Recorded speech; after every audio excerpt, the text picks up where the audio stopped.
नमस्कार, KB Marathi news मध्ये आपणा सर्वांचे स्वागत। आपण आलेलो आहे बाबुळगाव ते बुद्रुक, तर ते कारज या संदर्भामध्ये जी वन विभागाकडून किंवा जे नागरिकांची जी अडवणूक आली, बिबट्या असेल, रानडुक्कर असेल, तर या संदर्भात तर आपण जाणून घेणार आहोत। आपल्यासोबत कारजचे सरपंच आणि माजी सरपंच बाबुळगावचे, तर या संदर्भामध्ये आपण नाही का पहिले माजी सरपंचाकडे जाणार आहोत, त्यांची काय प्रतिक्रिया आहे का या संदर्भामध्ये। पहिला परिचय हे बघा, माझं नाव शिवनाथ शंकर पाटील सुपे, माजी सरपंच बाबुळगाव तालुका वैजापूर, वय वर्ष 71, धंदा शेती। तर माझं असं म्हणणं आहे, आम्ही शेतकरी, परंतु आम्हाला इतक्या काही समस्याला तोंड द्यावं लागत आहे सध्या। एक तर आमच्याकडं निसर्ग हा वेळेवर आलेला नाही, कमी स्वरूपात आलेला आहे। दुसरी गोष्ट, इकडून जे काही जेमतेम पिकं आलेली त्याची हे जे जनावर आहे, म्हणजे रानडुक्कर झाले, बिबट्या झाला, हरणा झाले, यांच्यामुळे आम्ही त्रस्त झालेलो आहे। आम्हाला याच्यात काहीच पर्याय नाही। आम्ही वन विभागाकडे तक्रार सुद्धा दिलेली आहे, परंतु आमची तक्रारची कुणी दखल घेत नाही। तरी या सर्कलच्या वतीने, गावच्या वतीने मी शासनाला अशी विनंती करतो, हे जे रानडुक्कर आहे यांचा बंदोबस्त करण्यात यावा ही विनंती। तर आता आपण जाणार आहोत का दुसरे नागरिक आहे का तुमचा परिचय, तुमची काय समस्या आहे?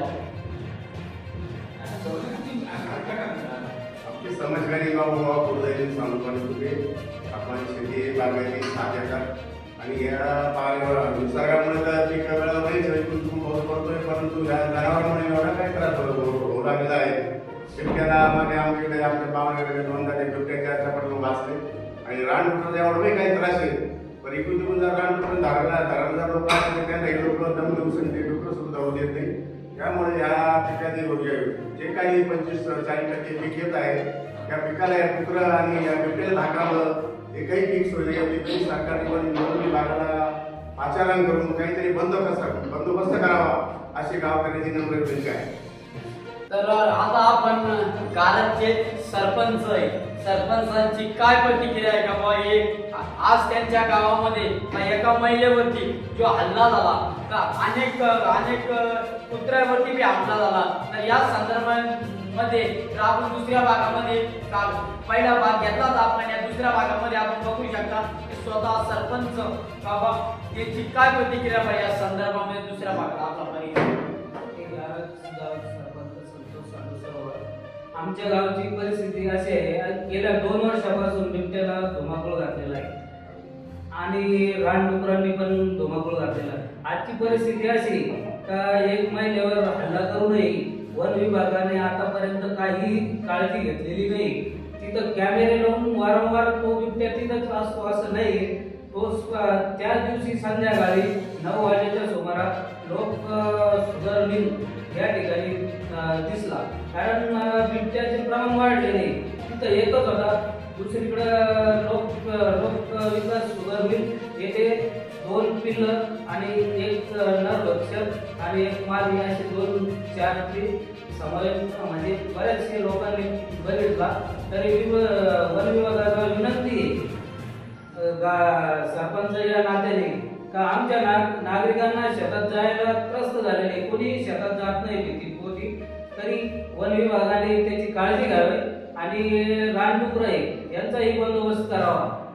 सरपंच मी एक सरपंच नाते म्हणतो, तुम्ही वन विभाग अधिकाऱ्यांना फोन केला होता का तुमच्या ग्रामपंचायतीला सगळ्यांचा सल्ला घेऊन, आणि याच्यावर काय तुमचा तोडगा निघेल पुढचा? जर वन विभागाने आजपासून वारंवार आज महिलेवरती झाला, उद्या अनेक नागरिकांवरती चालूच राहील, तर या संदर्भात तुमच्या ग्रामपंचायतचे काही तुम्ही वन विभागाला अजूनपर्यंत आम्ही तोंडी कळवलेलं आहे, पण याच्यानंतर आम्ही ग्रामसभा घेणार आहे, स्पेशल वन विभागाच्या अधिकाऱ्यांना बोलून घेणार आहे आणि त्या संदर्भात आम्ही बातचीत करणार आहे. तर यायची घ्या ना. तर आपण जाणून घेऊ दुसरे नागरिक आहेत यांची काय प्रतिक्रिया पाहिजे असा या संदर्भात. बोलतो ना?